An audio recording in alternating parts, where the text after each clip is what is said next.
Bonsoir à tous. Bonsoir à tous. Nous voilà réunis. Encore une fois en webconférence. Nous en sommes bien désolés. Nous aurions préféré nous retrouver physiquement à l'Hôtel Dieu comme c'était prévu. Donc ce sera pour l'année prochaine avec autour d'un cocktail et éventuellement d'une coupe de champagne. Nous sommes sûrs que nous pourrons profiter pleinement de cette assemblée générale quand nous serons tous heureux et vaccinés d'en avoir fini avec ce virus. Mais bon, pour cette année, nous allons poursuivre nos échanges sous la forme d'un webinaire. Alors nous allons essayer d'aller relativement vite sur la partie 2020, puisque vous avez déjà reçu notre document d'enregistrement universel. Nous avons déjà fait un webinaire post-publication des résultats. Et vous laisser le maximum d'espace-temps pour poser des questions, puisque l'année dernière, nous nous rappelons qu'il y avait eu beaucoup, beaucoup de questions. Donc nous souhaitons répondre à toutes les questions ce soir et donc se laisser le maximum de temps. Alors nous sommes physiquement chez Opaline, donc filiale du groupe, vous le savez, spécialisée en communication, à Saint-Quentin-Fallavier, et sont présents physiquement 8 personnes, dont les scrutateurs, qui ont fait la gentillesse de se déplacer physiquement pour cette assemblée générale.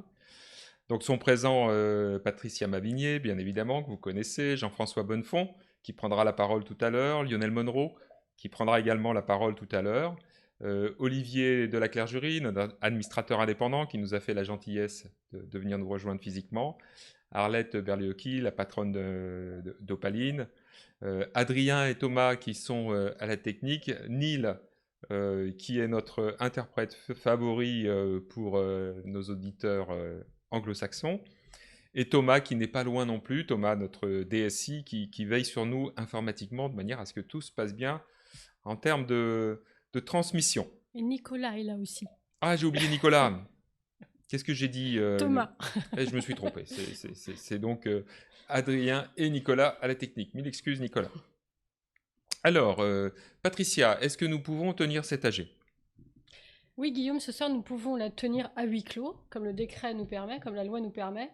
Et donc, nous sommes dans le cadre d'une assemblée générale mixte. Et donc, pour cela, il nous fallait atteindre les 25% de quorum, ce qui est le cas puisque nous avons un taux de participation cette année qui est à 71,52%.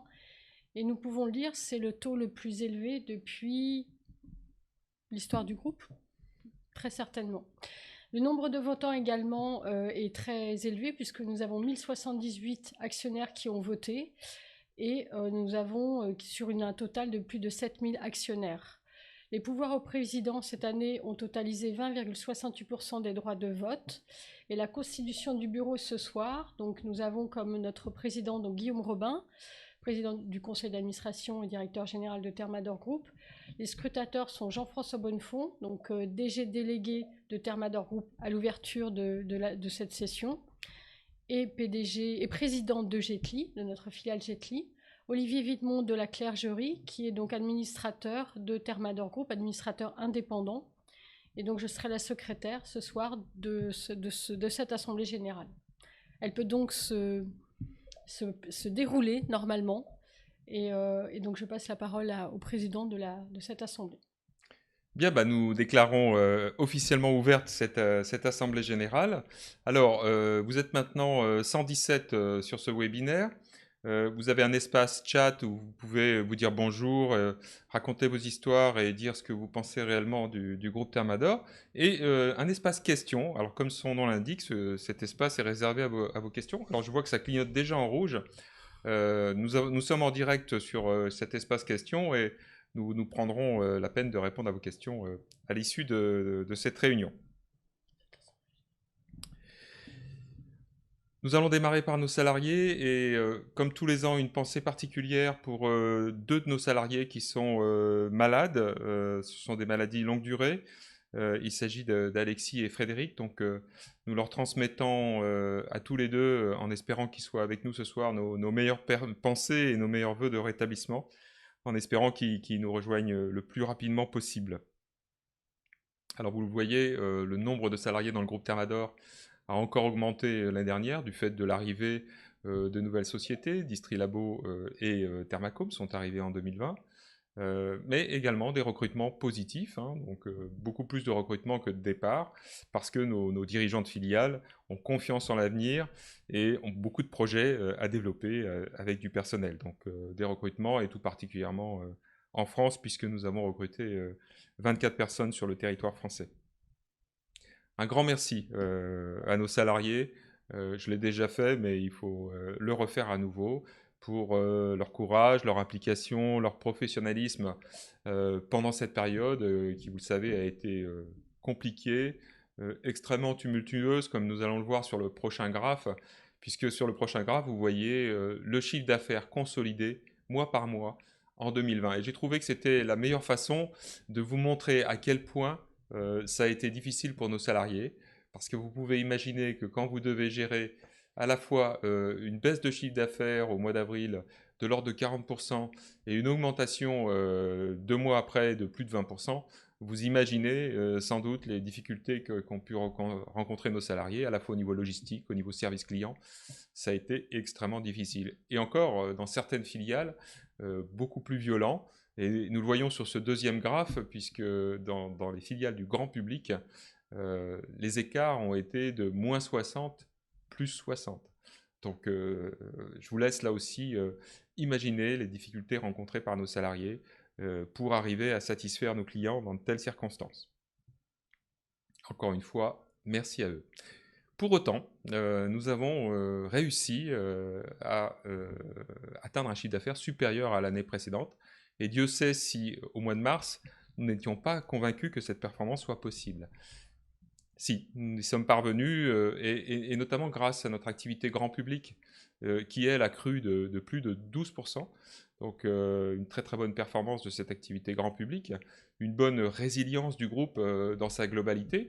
Et la résilience du groupe est due en partie au fait que nous soyons présents sur plusieurs marchés. Vous savez que nous sommes présents sur l'industrie, le bâtiment, par exemple, des marchés très différents, et également plusieurs canaux de distribution, des canaux B2B, des canaux aussi grand public, des canaux web.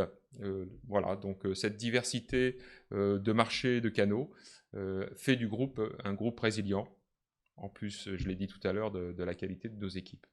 Donc non seulement une résilience du chiffre d'affaires, mais également résilience du résultat, voire augmentation du résultat net, puisque nous terminons l'année en progression de résultat net, avec un résultat net record dans toute l'histoire du groupe. Alors, l'effet marquant de cette année. Alors, vous allez les retrouver dans le document universel que vous avez reçu, soit par papier, soit que vous avez pu consulter en format numérique. Donc, toutes ces informations sont disponibles dans ce document. Pour autant, on va revenir sur les points principaux. Dans ce document de référence, je souligne quelques évolutions qui sont intéressantes, et notamment sur les chiffres, sur l'extra-financier, à la page 17. Donc cette page 17 de l'extra-financier s'est étoffée, donc je vous invite à la regarder. Patricia reviendra un petit peu plus en détail, et moi également tout à l'heure. Notre déclaration de performance extra-financière entre les pages 49 et 54, cette déclaration a également beaucoup évolué, et nous avons ajouté à notre document d'enregistrement universel beaucoup de nouveaux indicateurs à la demande des investisseurs. Et une nouvelle page, la page 84, où nous parlons du risque de pandémie, puisque nous avons affronté cette pandémie en 2020. Nous expliquons comment nous avons été capables d'y résister, et nous, je pense, démontrons que nous serons capables, éventuellement, je ne l'espère pas, de résister à ce risque de pandémie à l'avenir. Alors, les grands faits marquants de l'année 2020. Une augmentation de capital en pleine débâcle boursière. Nos salariés ont tenu bon, ont eu le courage d'aller jusqu'au bout de cette augmentation de capital de 1%. Donc rappelez-vous, lors de la dernière Assemblée Générale, nous vous avions demandé l'autorisation de procéder à cette augmentation de capital réservée à nos salariés.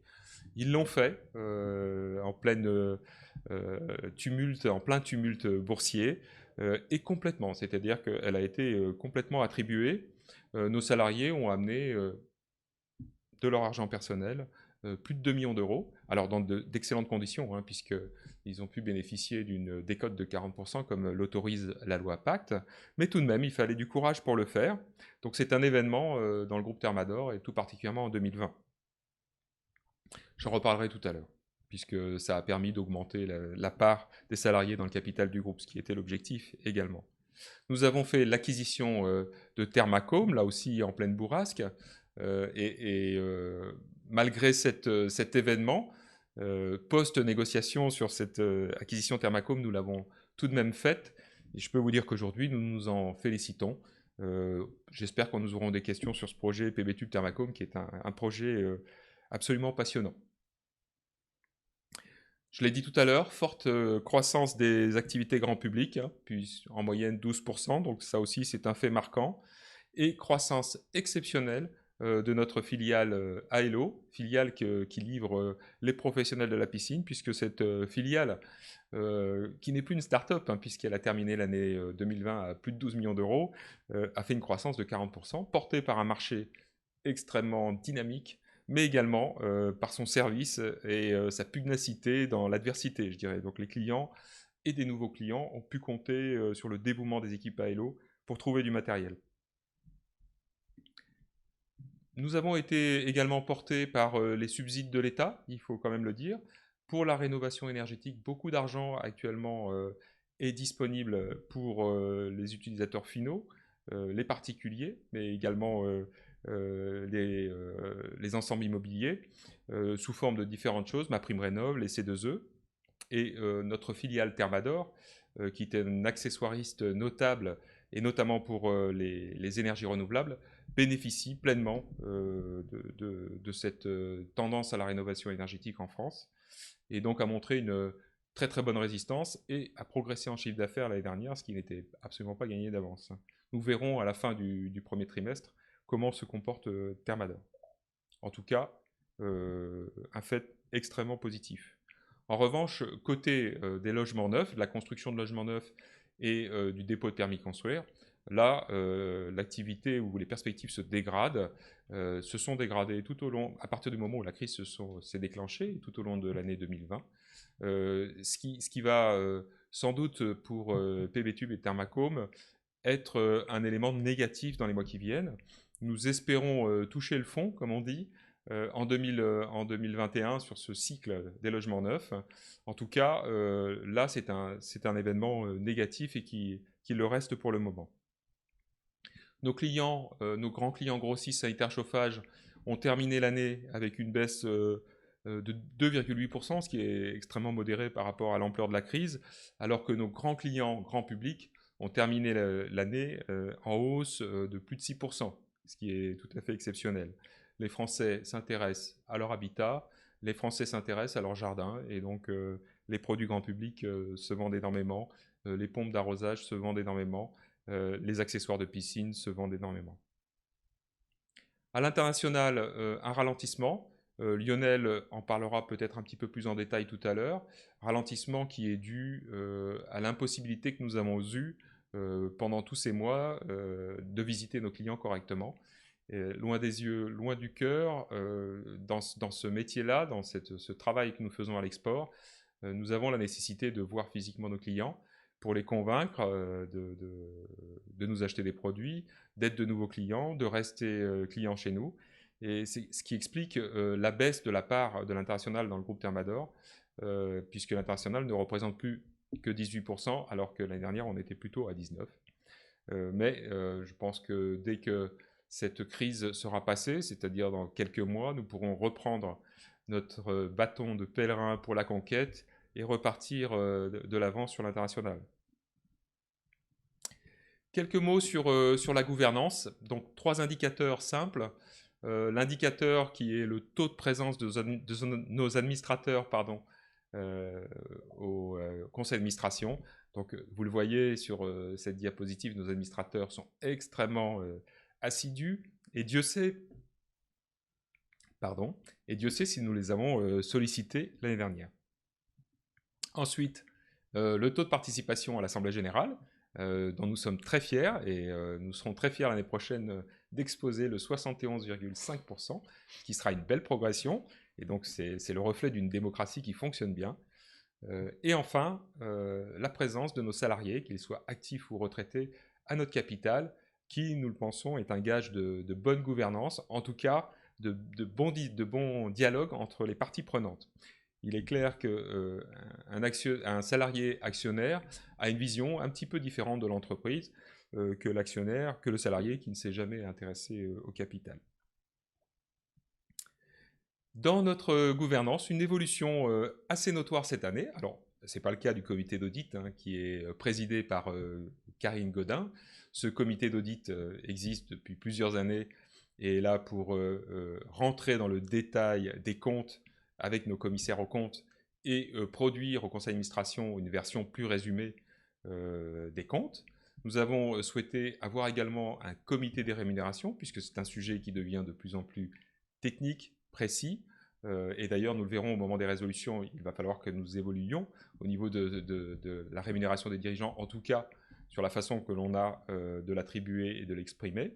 Et pour ça, nous avons créé ce comité des rémunérations pour se former, se spécialiser et nous challenger, nous comparer à d'autres, de manière là aussi à progresser. Donc autour de Laurence Paganini, on retrouvera dans ce comité Yanis Rentrop, Caroline Ménien et Noémie Godin, qui est notre administrateur salarié. Et puis, nous avons également voulu créer un comité du développement durable pour, là aussi, faire monter en compétence notre conseil d'administration et nos administrateurs sur ces sujets-là, et particulièrement sur le sujet de l'environnement. Et Dieu sait si la réglementation évolue vite et extrêmement complexe. Donc, nous avons nommé Mathilde Yagoubi présidente de ce comité, qui sera entourée de Laurence Paganini et d'Olivier de la Clergerie en tant qu'administrateur indépendant, et aura comme invité permanent dans son comité Yves Ruger, le patron de Thermador, mais également administrateur, et Patricia Mavigné, qui est secrétaire du conseil, vous savez, DG délégué, et animatrice du groupe transversal Thermavert. Nous avons également comme invité permanent dans ce comité Nicolas Klein, qui est un salarié de Sferaco, qualiticien de formation et qui sera là pour suivre le travail que nous allons mener au niveau de l'environnement, mais j'en dis pas plus sur l'environnement puisque Patricia va revenir dessus. On ne va pas répéter les sujets deux fois.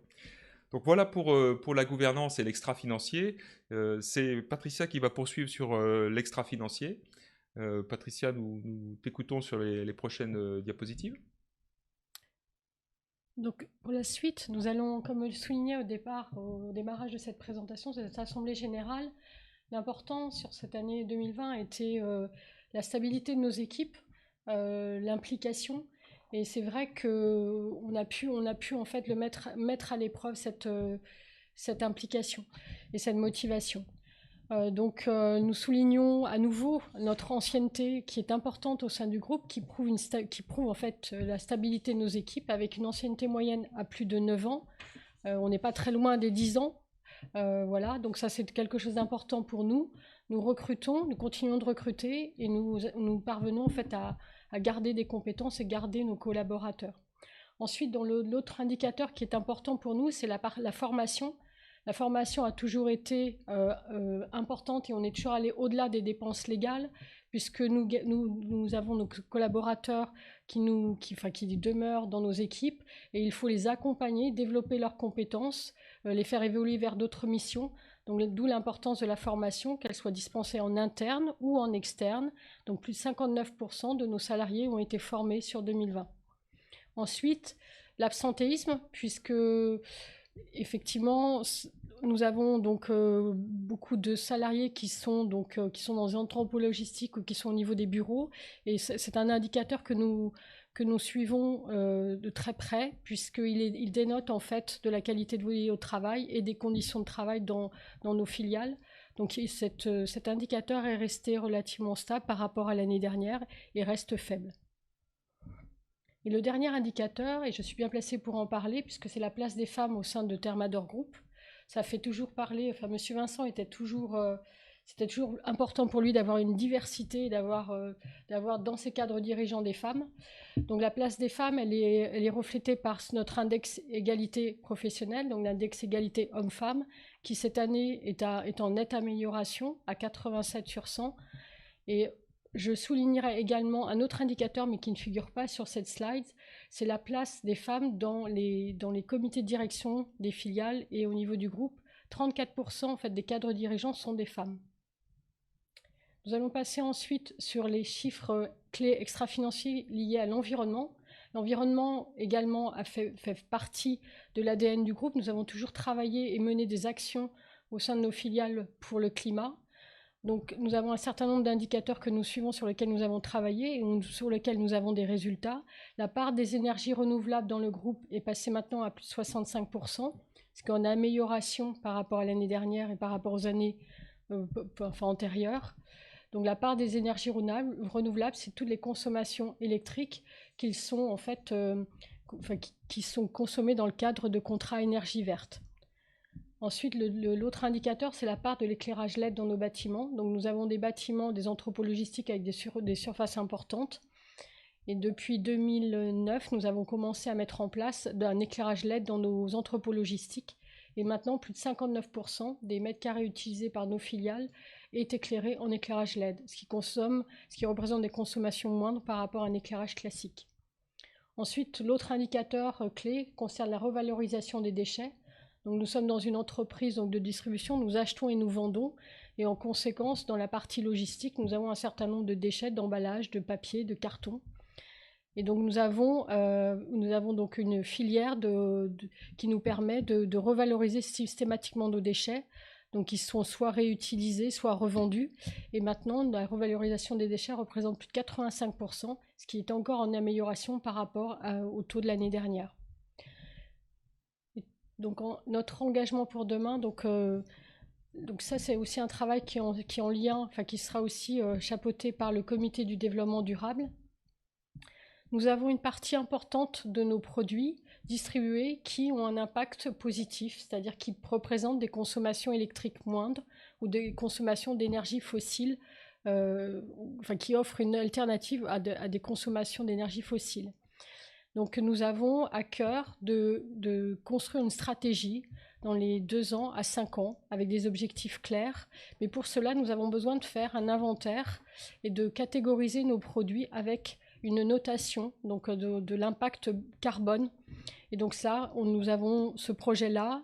4 filiales vont travailler pilotées accompagnées par Nicolas Klein, et tout ça dans le cadre de notre comité du développement durable. Donc c'est quelque chose qui nous tient à cœur et qui va nous demander forcément de travailler étroitement avec nos fournisseurs, puisque ça va également toucher la façon dont nos produits sont fabriqués. Je vais passer maintenant sur les chiffres clés financiers. Donc nous sommes une entreprise de distribution, et ce qui est important dans une entreprise de distribution, on a parlé de l'effectif des équipes, mais le stock est important et il fait partie des valeurs de notre groupe. Et sur l'année 2020, le fait que nous ayons fait le choix d'avoir un niveau de stock élevé nous a permis effectivement de pouvoir répondre à des fluctuations importantes d'activité. Donc à fin décembre 2020, nous avons un stock de plus de 119 millions qui est en baisse par rapport à l'année dernière. Nous considérons que ce niveau de stock est un peu bas pour pouvoir nous permettre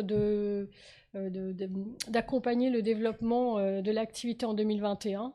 Effectivement, nous avions le projet nous avons commencé à travailler sur le niveau de stock dans le cadre d'une amélioration de notre besoin en fonds de roulement.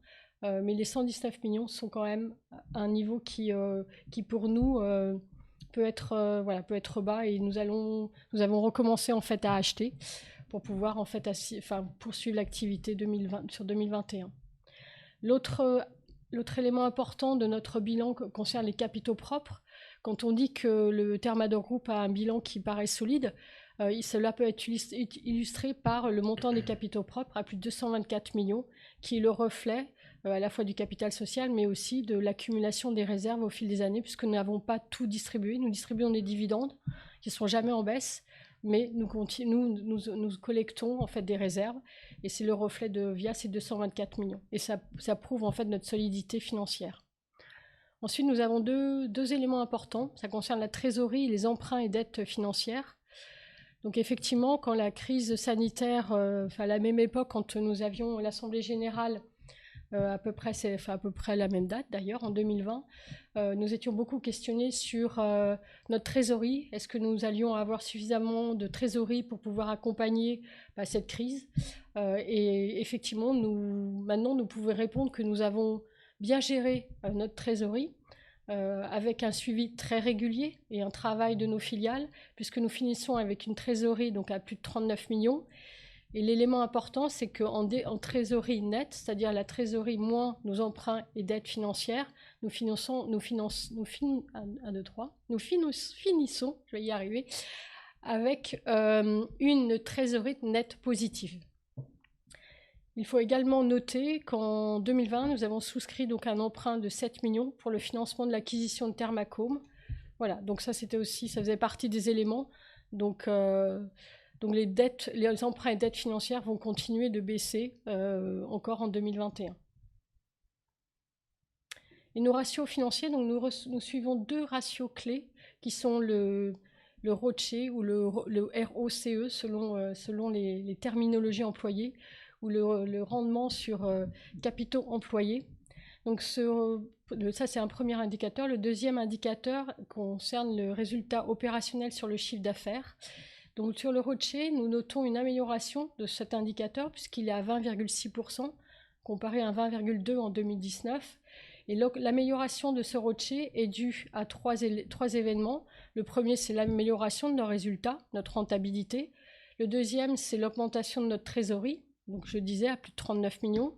Et le troisième concerne la baisse de nos emprunts et dettes financières que nous avons constaté en 2020. Ensuite, nos résultats opérationnels sur le chiffre d'affaires. Donc nous avons une stabilité de ce ratio puisqu'il était en 2019 à 12,8% et qu'il reste en 2020 à 12,8%.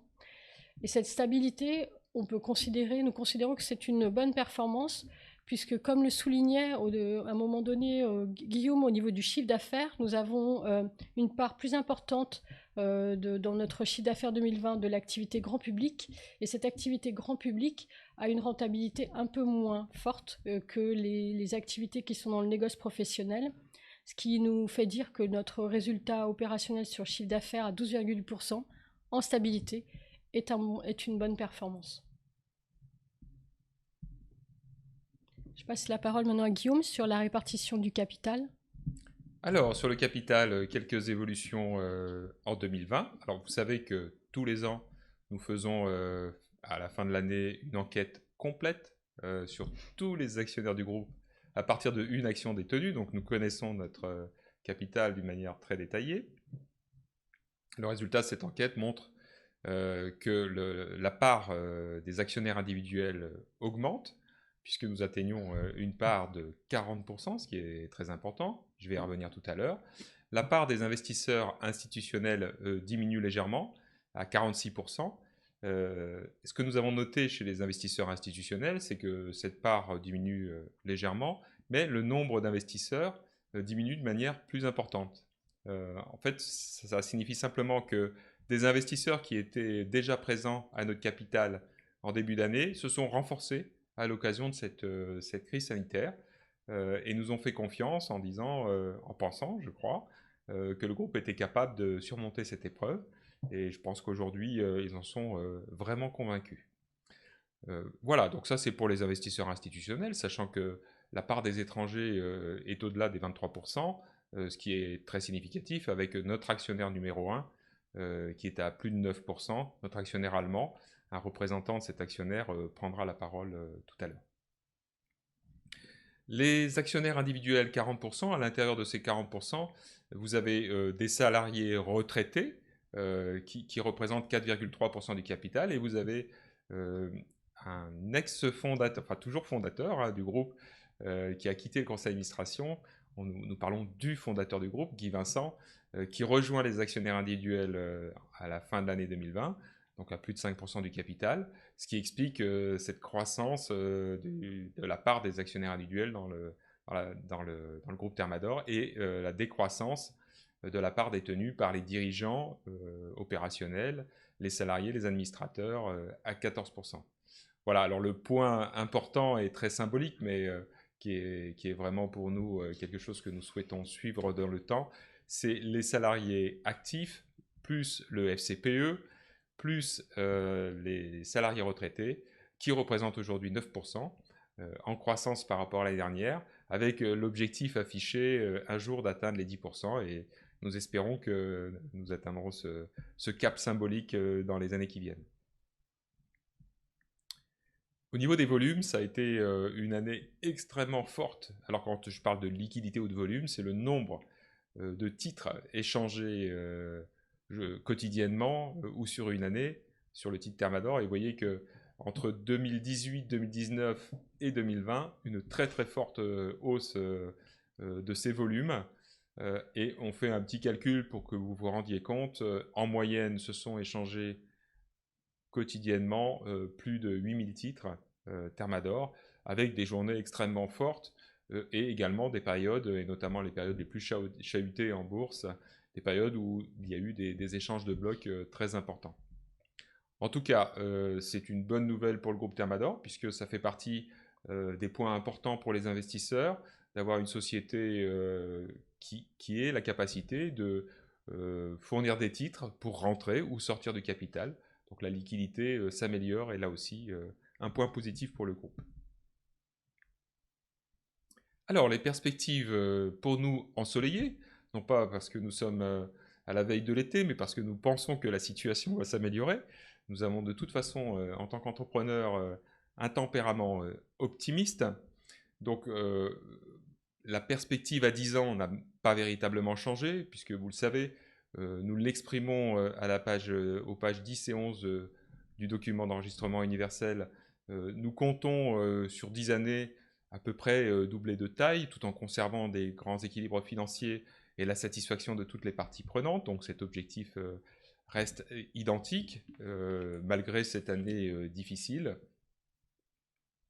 Dans ces objectifs et stratégies que vous allez pouvoir lire dans le document d'enregistrement universel, vous allez voir que nous avons ajouté quelques points qui nous paraissent des points clés, comme le développement à l'international, comme une priorité, le traitement équitable des hommes et des femmes, ce qui est déjà le cas dans le groupe, mais l'arrivée de plus de femmes à des postes de responsabilité dans le groupe Thermador, et ça va se faire sur les 10-15 ans qui viennent, parce que il y a des hommes qui sont à leur poste aujourd'hui, et nous ne pouvons pas, vous le savez très bien, les remercier pour mettre des femmes à la place. C'est des choses qui ne sont pas faisables. On a pu, dans le conseil d'administration, adapter les choses assez rapidement, puisque les mandats sont courts. En revanche, pour les salariés, c'est, vous comprenez, plus lent, mais nous sommes déterminés à faire monter des femmes à des postes de responsabilité dans le groupe Thermador. Nous avons également rajouté au niveau des points clés la sécurité informatique. Beaucoup de sociétés ont été hackées durant cette année 2020, certaines très ennuyées, et nous mettons en place une sécurité renforcée pour éviter ce type de problématiques. La croissance externe reste en 2021 en berne, hein, c'est-à-dire que nous nous sommes engagés pour 2 ans, 2020-2021, sans opération significative de croissance. Donc nous allons tenir notre parole et nous concentrer sur les intégrations des filiales acquises récemment, et je pense notamment à l'intégration de Rousseau. Vous savez que nous avons le projet de fusionner DIPRA et Rousseau, l'intégration de FG Inox, avec un déménagement de FG Inox qui est prévu début d'année prochaine, je pense. La migration informatique est déjà faite, mais il y a un projet logistique qui est en cours.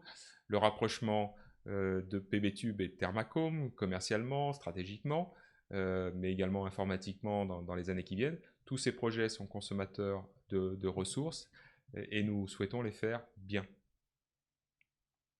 Et de capitaux. Et de capitaux, dit Patricia, qui, vous savez, a également, mais vous l'avez compris, la casquette de directeur financier. Bon, alors pour l'instant, c'est vrai que les capitaux, je dirais qu'on on est quand même bien doté, pas endetté, avec des capitaux propres, vous l'avez vu, qui sont en augmentation. Donc, s'il ne s'agit que de ce sujet-là, tout serait facile. Mais je dirais que les sujets les plus délicats dans ces opérations d'intégration, c'est bien évidemment la motivation des équipes, parce que ces opérations amènent des modifications et il faut emmener tout le monde dans ces projets. Un point important dans les perspectives, c'est l'inflation. Ça rejoint certaines questions qui sont déjà arrivées sur le forum, là, enfin sur l'espace questions de notre webinaire. Il y a une inflation forte qui a déjà été annoncée à nos clients et déjà appliquée, et une deuxième vague qui arrive et qui est la conséquence de l'augmentation des matières premières et de l'augmentation des prix des conteneurs. Et donc je pense que nous allons arriver sur une inflation supérieure à 5-6% en moyenne en 2021, niveau d'inflation qui n'a jamais été vu dans le groupe Thermador depuis de nombreuses années. En revanche, côté logement neuf, mise en chantier, permis de construire, nous pensons que l'année 2021 va rester en berne et nous espérons toucher le plus bas. Nous allons suivre ça mensuellement et vous informer sur ces sujets-là. D'ailleurs, le prochain webinaire se fera à l'issue de la publication des chiffres du premier trimestre. Et nous reparlerons de ce sujet. MaPrimeRénov' et les C2E, ce sont des subsides de l'État pour favoriser la transition énergétique. Nous pensons qu'elle s'installe dans la durée, et notamment en 2021, mais également dans les 5 années qui viennent. Nous pensons que ça sera favorable, et tout particulièrement, comme je l'ai dit tout à l'heure, pour notre filiale Thermador. Voilà pour les perspectives. Nous souhaitons maintenant donner la parole à nos commissaires aux comptes, qui Alors, nous vont nous présenter. Donc nos commissaires aux comptes qui sont les cabinets Mazars, donc Frédéric Morel et le cabinet Royer, Stéphane Guichard, qui vont nous présenter donc les rapports sur les comptes annuels et les comptes consolidés et le rapport spécial sur les conventions réglementées. Je prends ce moment pour remercier Stéphane Guichard, parce que Stéphane Guichard, qui représente le cabinet Royer, donc a passé donc 6 ans à signer les comptes pendant 6 ans donc de Thermador Group. Et donc là, il va passer la main à Serge Guyot, donc toujours dans le même cabinet, mais un autre commissaire aux comptes qui va signer les comptes. Et donc, comme nous l'avons fait dans notre document d'enregistrement universel, nous souhaitons le remercier pour son professionnalisme et son accompagnement durant ces 6 années. Donc je lui laisse la parole parce que je pense que c'est lui qui doit commencer. Mesdames, Messieurs les actionnaires, bonjour. J'ai le plaisir de vous présenter au nom du Collège des commissaires aux comptes les rapports que nous avons établis à votre attention. Ces rapports ont été mis à votre disposition par votre société. Comme le veut l'usage de cette assemblée, je vous propose donc de ne pas les lire intégralement et de limiter mes commentaires aux rapports relatifs aux résolutions soumises à votre approbation aujourd'hui. Les rapports sont au nombre de 3. 2 relatifs aux comptes et 1 relatif aux conventions et engagements réglementés. Je commencerai par le rapport sur les comptes annuels qui fait l'objet de la première résolution. Ces rapports ont été préparés selon le référentiel comptable français. Et nous avons considéré l'évaluation des titres de participation comme le point clé de l'audit. Les titres de participation et créances rattachées représentent 91% du pied de bilan, soit 139,8 millions d'euros au 31 décembre 2020. En conclusion de nos travaux, nous certifions que les comptes annuels sont réguliers, sincères et donnent une image fidèle du résultat ainsi que de la situation financière et du patrimoine de la société. Je poursuivrai sur les comptes consolidés qui font l'objet de la deuxième résolution. Ceux-ci ont été préparés selon le référentiel IFRS. Nous avons considéré comme point clé de l'audit l'évaluation des écarts d'acquisition inscrits au bilan pour une valeur de 56,3 millions d'euros au 31 décembre 2020 et l'évaluation des stocks de marchandises qui figurent au bilan consolidé pour un montant net de 119,5 millions d'euros. En conclusion de nos travaux, nous certifions que les comptes consolidés sont réguliers, sincères et donnent une image fidèle du résultat ainsi que de la situation financière et du patrimoine. Mesdames, Messieurs les actionnaires, Monsieur le Président, je vous remercie pour votre attention et je passe la parole à mon confrère pour la lecture du rapport sur les conventions et engagements réglementés. Bonjour. En notre qualité de commissaire aux comptes de votre société, nous vous présentons notre rapport sur les conventions et engagements réglementés. Nous avons deux catégories de conventions réglementées, les conventions et engagements soumis à l'approbation de l'Assemblée générale. Nous informons qu'il ne nous a été donné avis d'aucune convention ni d'aucun engagement autorisé au cours de l'exercice écoulé à soumettre à l'approbation de l'Assemblée générale en application des dispositions de l'article L225-38 du Code de commerce. Deuxième catégorie, les conventions et engagements déjà approuvés par l'Assemblée générale. Il y en a deux. Les redevances de location-gérance des fonds de commerce et de location des locaux de stockage et des locaux administratifs avec certaines sociétés de groupe.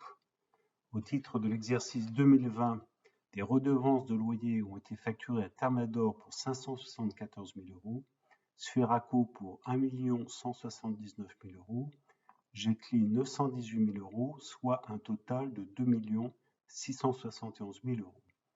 Ont été aussi facturées des redevances sur chiffre d'affaires pour Thermador 1 023 000 euros, Sferaco 808 000 euros, Jetli 1 255 000 euros, soit un total de 3 086 000 euros. Et enfin, une facturation de redevances matérielles pour 1 000 euros à Jetli. Autre convention réglementée, les engagements de rémunération envers les mandataires sociaux. Votre société s'est engagée à verser une indemnité à ses mandataires sociaux en cas de départ à la retraite. Cette indemnité pour départ à la retraite est calculée de la même façon que pour celle versée à un cadre salarié suivant les dispositions de la convention collective dont dépend votre société. Cette convention ne s'est pas appliquée sur l'exercice 2020. Votre conseil a précisé que cette convention est maintenue. Merci pour votre attention.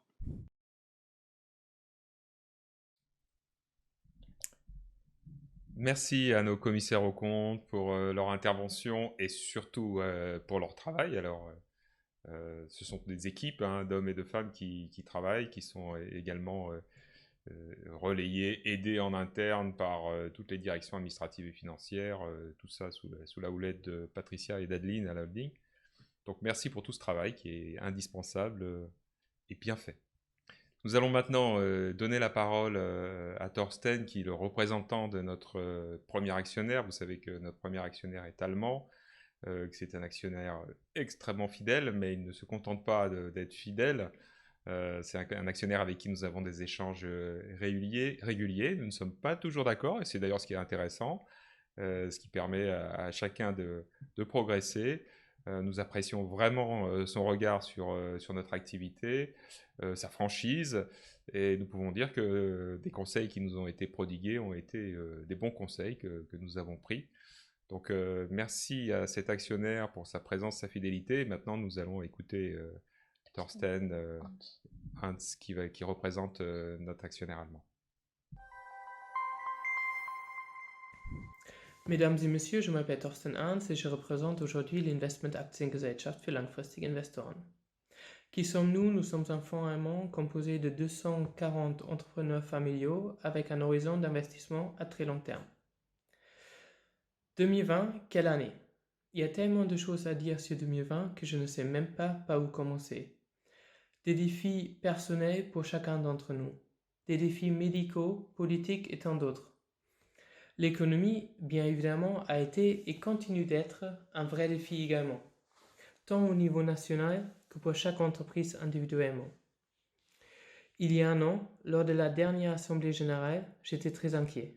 Nous étions tous très inquiets car nous étions dans un flou total. Quel impact de la pandémie sur notre supply chain, sur notre fonctionnement interne, sur nos différents canaux de distribution et clients? Et c'est pour ça que nous avions voté contre le versement d'un dividende. Et ça pour protéger notre groupe. Aujourd'hui, un an après, nous n'avons pas encore surmonté tous les problèmes, mais nous y voyons plus clair. Notre groupe a démontré une résilience exceptionnelle, une fois de plus. Dans un contexte sans précédent, nous n'avons pas seulement limité les dégâts, nous avons même eu des résultats en hausse par rapport à 2019. Qui l'aurait cru? Et cette réussite n'aurait pas été possible sans les 668 employés du groupe. Un très grand merci à chacun d'entre vous. C'est vous, votre passion et proactivité qui nous fait sortir de la crise actuelle plus fort et plus performant. Je souhaite également remercier la direction et les administrateurs du groupe, car la stratégie multicanal et multimarché mise en place depuis des décennies s'est démontrée une fois de plus extrêmement pertinente. À mon sens, le groupe Thermador est vraiment très spécial. On le voit dans plein d'aspects différents, que ce soit dans la qualité de votre rapport annuel, votre communication des crises, les nouveaux webinaires ou encore dans l'Assemblée générale de l'année dernière qui fut récompensée à juste titre. Je ne connais peu d'entreprises qui sont aussi transparentes avec leurs actionnaires. Bravo. Avant de conclure, je souhaite remercier Jean-François Bonnefond, président de Jetly et DGD du groupe. Un grand merci pour tous les travaux effectués dans le groupe depuis 20 ans. Vous avez été clé, pas seulement dans le succès de Jetly, mais vous avez été sans aucun doute un vrai pilier pour le groupe. Une retraite, ça se fait, et pour y contribuer, vous allez recevoir sous peu un petit paquet de la part de l'Investment Aktiengesellschaft für langfristige Investoren. Merci pour votre attention et bonne soirée. Merci Thorsten pour ce témoignage. Nous allons maintenant passer aux résolutions. Alors vous le savez, pour des problèmes techniques, nous préférons voter avant l'Assemblée générale. Alors les moyens techniques aujourd'hui vous donnent la possibilité. Merci à tous ceux qui ont fait l'effort de voter par vote access. Nous n'avons pas mis la possibilité, ça fait partie des questions que j'ai vu défiler sur les questions. Nous n'avons pas pour l'instant la possibilité de voter en ligne pendant le webinaire. Ça demanderait une infrastructure technique et juridique assez complexe. Donc voilà, les votes sont arrêtés et sans plus attendre, Patricia va commencer par les 3 premières résolutions et vous dire le résultat de ces votes. Donc la première résolution, nous en avons 16 au total. La première résolution, on est dans l'ordre du jour ordinaire, donc c'est l'approbation des comptes annuels. Donc cette résolution a été adoptée à plus de 99%. La résolution numéro 2 donc, concerne l'approbation des comptes consolidés de Thermador Group. Et là également, cette résolution a été adoptée à plus de 99%. La résolution numéro 3 donc, concerne la proposition d'affectation du résultat. Nous avons proposé une affectation donc, du résultat avec un dividende, donc un dividende à 1,82 €. Et donc cette résolution a été également adoptée à plus de 99%. Je rappelle juste que le dividende sera en fait versé, le coupon est détaché le 13 avril et le dividende est versé le 15 avril. Je vais céder ma place donc à un invité notoire. Voilà. Alors nous allons rendre un hommage à Jean-François Bonnefond. Donc vous l'avez vu pour ceux qui ont lu le document d'enregistrement universel jusqu'à la fin, là où figurent les résolutions. Nous rendons un hommage à Jean-François, à sa personne bien évidemment, mais également à son travail, puisque Jean-François nous a rejoint comme directeur commercial de Jetly en 1993. On peut dire que sa carrière a été longue. Il a dirigé Jetly pendant plus de 20 ans avec Maestria, puisque cette société, vous le savez, fait partie des très très belles sociétés du groupe Thermador. En plus d'être un grand professionnel, Jean-François est extrêmement sympathique, c'est très agréable de travailler avec lui. Donc on s'est dit que c'était vraiment sympa aujourd'hui de lui donner la parole en tant que futur retraité, puisqu'il est encore administrateur pour quelques heures, encore délégué pour quelques heures. Jean-François, nous t'écoutons. Merci Guillaume. C'est avec une certaine émotion que je prends la parole ce soir, parce que ça fait 28 ans que je suis dans ce magnifique groupe qui est le groupe Thermador. Après 10 ans de travail dans le groupe Schneider, je cherchais une ETI, une entreprise de taille intermédiaire, et je voulais en être actionnaire, c'était important pour moi. Alors j'ai eu la chance, en 1993, de croiser la route de Guy Vincent et de Hubert Fournier. Je les remercie pour la confiance qu'ils m'ont accordée en me confiant les clés de l'entreprise Jetly et de me laisser toute la liberté pour diriger cette belle entreprise. Ces 20 années à la tête de Jetly, je les ai vécues avec une formidable équipe. Et c'est ce que je retiens le plus, au-delà des performances, vous les connaissez, mais c'est tous ces liens que j'ai pu tisser en interne et aussi en externe avec des partenaires fournisseurs formidables et nos clients également. Je renouvelle ma fierté et mes remerciements à mon équipe Jetly, qui maintenant, autour de Franck, mon successeur, va continuer la belle aventure. Depuis plusieurs années, au COMEX, avec tous mes collègues patrons de filiales, au conseil avec les administrateurs, à la direction du groupe à côté de Guillaume et de Patricia, j'ai vraiment eu beaucoup de plaisir à travailler, échanger avec tous mes pairs et participer, contribuer à la réussite du groupe dont je suis fier et heureux d'appartenir. Alors ce soir, un grand merci à Guillaume et à Patricia. Je vous remercie tous les deux pour votre confiance et puis pour notre complicité. Et maintenant, je passe le témoin à Lionel, qui va me succéder donc au poste de directeur général délégué. Et je sais que ça se passera très très bien. Il fera encore mieux que moi, vous verrez. Alors aujourd'hui, Guillaume l'a dit, je suis un ancien salarié, retraité. J'ai pas encore bien eu le temps de m'y habituer depuis le 1er avril, mais bon, j'essaierai de le faire le mieux possible. Mais je reste actionnaire. À ce titre, je serai un actionnaire bienveillant, confiant. Vous savez pourquoi je suis confiant, puisque ça fait 28 ans que je travaille, que je connais la force de notre groupe et les gens qui la dirigent. Mais je serai également exigeant et stimulant. Voilà, je termine mon propos en remerciant mon épouse et mes 2 filles, qui ont largement contribué à mon bien-être au travail. Et je vais leur consacrer maintenant un petit peu plus de temps, ainsi qu'à mes 2 petites filles qui m'attendent à Miami. Voilà. Merci Jean-François pour ton témoignage. Je te connais en tant que dirigeant, beaucoup de plaisir à travailler avec toi, je l'ai dit tout à l'heure. Je pense que tu es sans doute un époux remarquable, un père tout aussi remarquable. Et là, je vois que tu te prépares, Lionel, tu peux entrer, hein. Tu te prépares à devenir un grand-père là aussi tout à fait exceptionnel. Alors, ne va pas trop loin avec tes petits-enfants parce que je sens que tu es prêt à faire beaucoup, beaucoup de choses pour tes petits-enfants. Sois quand même un grand-père attentif mais raisonnable.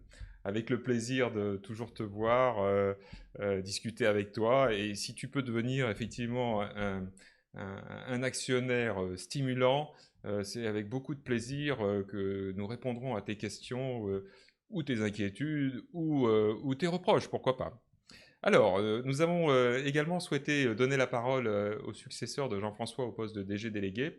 Alors, vous savez que ce poste de DG délégué est particulier puisque c'est aussi, si le conseil d'administration veut bien confirmer ce poste-là demain, c'est aussi un poste qui confirme la succession éventuelle du dirigeant, c'est-à-dire que dans le groupe Thermador, nous avons un processus de succession qui est en place. Si le dirigeant est en incapacité de diriger la société d'une manière brutale, le backup du dirigeant est en place, désigné de manière à ce qu'il n'y ait pas de carence du pouvoir. Et c'est cette personne que nous vous présentons, que vous connaissez déjà depuis de longue date, puisqu'il a dirigé Safeco depuis quasiment la création. C'est cette personne qui, si vous confirmez votre vote ce soir, et si le CA confirme également sa nomination demain, sera destiné à remplacer Jean-François, mais également dans la mission du développement à l'international. Et donc, Lionel va s'exprimer tout particulièrement sur notre stratégie de croissance à l'international. Merci Guillaume. Oui, tu le rappelais, enfin tu le disais tout à l'heure dans un de tes propos, un des enjeux de Thermador Group 2021-2026, c'est faire en sorte qu'on augmente la part de l'international dans le chiffre d'affaires global. Donc pour ça, on perçoit deux leviers qui nous semblent évidents. Le premier levier, c'est la croissance organique. Donc là, on va continuer à s'appuyer sur les 4 entreprises qui constituent la totalité du chiffre d'affaires à l'international, qui représentent à peu près 18% du chiffre d'affaires global du groupe. Donc au premier chef, il y a Safeco, qui vend l'ensemble des produits du groupe auprès des grossistes en Europe et en Afrique. Vient ensuite Sodeco Valve, qui est basé en Belgique et qui vend une gamme de robinetterie industrielle auprès de l'industrie en Belgique, marché domestique, mais aussi dans les pays limitrophes que sont les Pays-Bas, l'Allemagne et la Suisse, et qui disposent d'équipes commerciales dédiées pour couvrir ces pays. Nous avons aussi FG Inox qui dispose d'un service export, d'un département export et qui vend sa gamme de brides, raccords, accessoires inox auprès des grossistes spécialisés en inox et aussi auprès de clients finaux en Europe et en Afrique. Donc on peut dire que ces 3 entreprises-là vont probablement bénéficier de la fin de la pandémie et on espère à partir de la fin de l'été la possibilité de pouvoir à nouveau revisiter les clients pour pouvoir relancer la dynamique pour ces 3 entreprises. Et aussi, il ne faut pas oublier Rousseau, qui dispose d'une filiale à Madrid, une filiale commerciale, mais aussi avec un stock, et qui vend sa gamme de robinetterie sanitaire auprès des grandes surfaces de bricolage sur le marché ibérique. Voilà, on peut imaginer aussi que la gamme de Rousseau peut être étendue avec les produits vendus par Dipra, puisque Rousseau et Dipra vont fusionner prochainement. Donc ça c'est un premier axe, croissance organique, et puis un deuxième axe aussi, donc on peut procéder aussi à des acquisitions, donc vraisemblablement à partir de l'année prochaine, et là on étudiera des dossiers qui pourront être de taille significative, particulièrement dans le domaine de la robinetterie industrielle, puisque ça nous a plutôt bien réussi avec l'intégration de Sodeco Valve en 2017, et on regardera ce qu'on peut faire sur des marchés importants en Europe, pourquoi pas en Allemagne, qui est la première puissance industrielle du continent. Donc ça peut être aussi une option à partir de l'année prochaine. Voilà Guillaume, les grandes lignes. Merci Lionel, merci beaucoup. Bon, bien évidemment, si vous avez des questions sur l'international, n'hésitez pas à les poser. Lionel reste présent physiquement et pourra intervenir à nouveau si vous souhaitez plus de détails. Donc, la résolution numéro 4 a été adoptée à plus de 99%. Donc, Lionel Monroe est nommé administrateur pour 4 ans. Et demain, ça fait partie de l'ordre du jour du conseil d'administration, il sera sans doute nommé directeur général délégué, potentiellement successeur du dirigeant en cas de défaillance brutale de ce dernier. Rassurez-vous, je n'ai pas l'intention de partir et je suis en bonne santé. Voilà, bon, c'est un clin d'œil. Résolution numéro 5. Les différents mandats à renouveler ont tous été renouvelés. Donc, vous connaissez maintenant Laurence Paganini, dirigeante de la société Caporal, qui nous accompagne et qui fait preuve d'une ouverture, d'un dynamisme hors pair et d'une très très bonne expérience. Son renouvellement de mandat a été adopté à plus de 99%. Résolution numéro 6, Caroline Ménien, qui représente les actionnaires individuels et qui était elle-même actionnaire de Thermador avant de rejoindre le conseil d'administration. Le mandat de Caroline a été renouvelé à plus de 99%. Résolution numéro 7, Yanis Rentrop, notre administrateur extérieur qui nous a été proposé et amené par notre premier actionnaire, administrateur qui est allemand, qui parle parfaitement français, extrêmement travailleur, extrêmement assidu, qui est très pointu et qui représente parfaitement les actionnaires investisseurs institutionnels. Son mandat a été renouvelé à plus de 99%. Résolution numéro 8. Alors, cette résolution, elle est là pour approuver la politique de rémunération d'une manière assez large des dirigeants du groupe Thermador, politique qui figure des pages 34 à 37 du document d'enregistrement universel. Cette résolution est un peu challengée parce que, vous voyez, adoptée uniquement à 89%.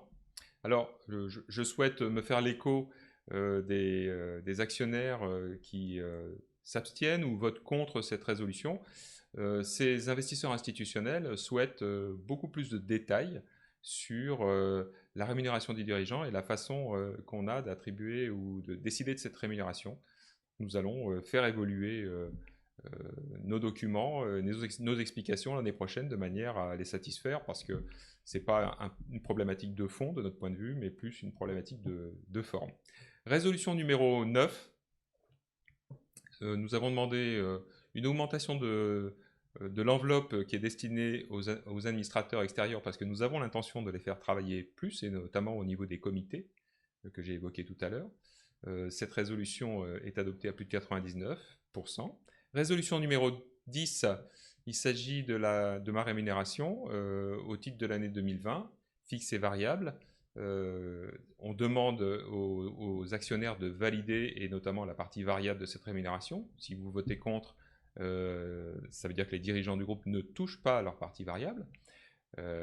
Donc là, elle a été adoptée à 99,9%.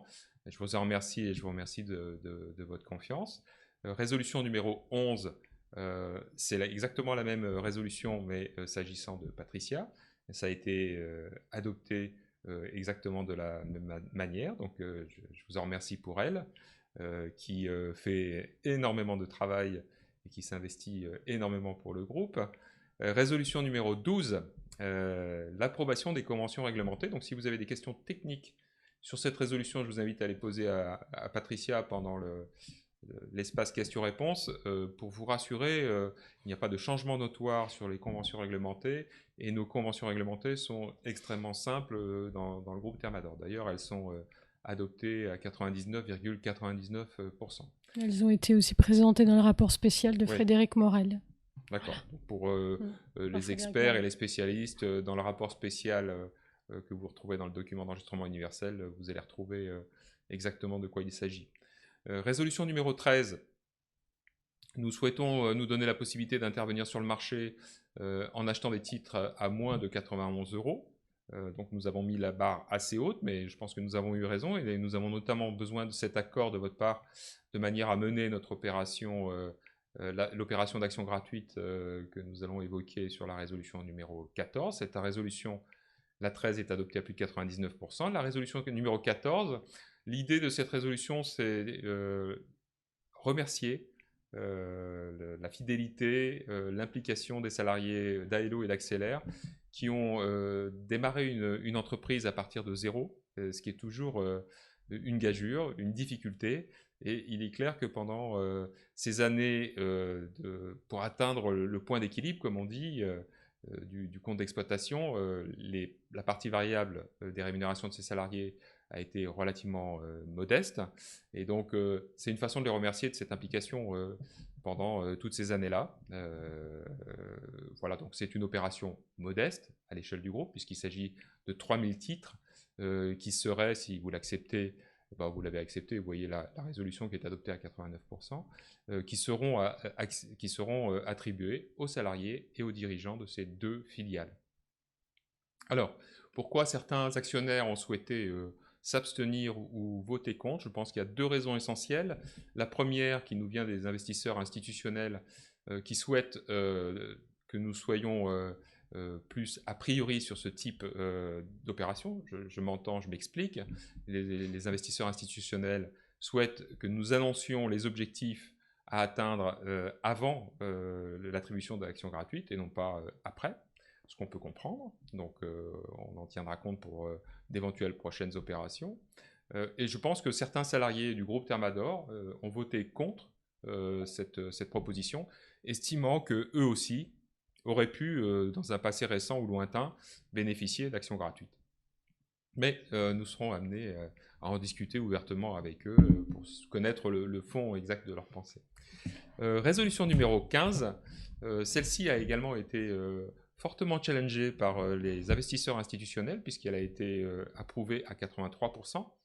Nous connaissons leurs réserves par rapport à cette résolution puisque ça leur demande un petit peu plus de rigueur administrative.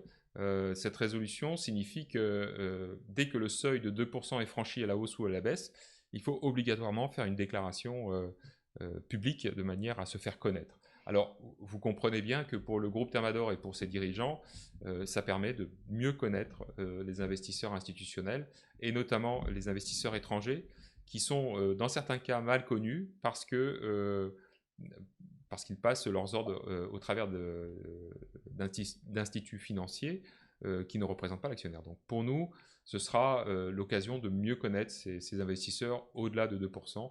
Alors une première estimation nous montre qu'entre 2 et 5%, nous allons avoir peut-être une dizaine d'investisseurs supplémentaires, ce qui nous vaudra l'année prochaine un document d'enregistrement universel un petit peu plus complet à ce sujet. Résolution numéro 16, le pouvoir pour formalité qui a été adopté à plus de 99,99%. Et nous allons maintenant pouvoir passer à votre exercice favori, qui est l'exercice des questions-réponses, sachant que nous avons déjà eu sur notre boîte mail qui vous est destinée, 2 questions qui nous sont arrivées préalablement à cette assemblée générale. En raison du confinement et des restrictions sanitaires, un certain nombre de méthodes de travail des collaborateurs de Thermador ont dû être aménagées ou modifiées. Il ne faut pas que je parle trop vite, parce que sinon, ça va être très difficile pour notre, interprète. À l'heure où l'on peut espérer sur la seconde partie de l'année un retour progressif à la normale, quelles sont les modifications qui deviendront pérennes? Notre société, alors j'aime bien quand les actionnaires disent « notre société », parce que là on sent que... C'est peut-être au sens large de notre société. Non, je pense qu'il veut parler de Thermador et il a raison d'utiliser notre société puisqu'il est propriétaire d'une partie. Notre société a-t-elle pu constater un gain de productivité lié au télétravail qu'une étude évaluée à 22%? Alors là, je vous le dis sans aucune hésitation, un gain de productivité de 22% avec le télétravail, je n'y crois, mais absolument pas du tout dans le groupe Thermador. Pour moi, c'est totalement erroné, illusoire. Alors, pour certains, peut-être, je parle de certains de nos salariés en fonction des tâches qu'ils ont à accomplir, ça peut être intéressant pour eux d'être 1 ou 2 journées en télétravail et se concentrer sur des sujets sur lesquels ils ont besoin de se concentrer, donc avoir plus d'efficacité sur ces sujets de réflexion. Pour d'autres, ça peut être plus difficile parce que ça limite les interactions avec des collègues, mais en aucun cas il n'y aura des gains de productivité de cet ordre-là dans le groupe Thermador. Il peut peut-être y avoir quand même un gain sur les trajets, parce que ça, effectivement, ça peut